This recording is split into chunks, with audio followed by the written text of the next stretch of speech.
गोराडे यांनी आपल्याला विद्यार्थ्यांसाठी जी काही गरजू आणि हुशार विद्यार्थी आहेत या विद्यार्थ्यांसाठी काही शैक्षणिक साहित्याचं वाटप केलं होतं.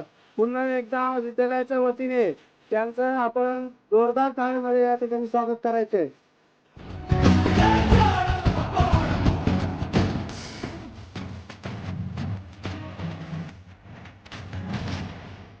मोसी नगरीचे विद्यमान नगरसेवक माननीय वसंतशेठ गोराटे साहेब यांनी या ठिकाणी आपल्याला जी अडचण विद्यालयाची अडचण लक्षात घेता या ठिकाणी एक छोटासा हॉल आपण करण्याचं त्यांनी या ठिकाणी आपल्याला मान्यता दिलेली आहे. त्यांच्या वतीने या ठिकाणी आपण एक प्रातिनिधिक स्वरूपात आपण त्यांच्याच हस्ते या ठिकाणी श्रीफळ अर्पण करून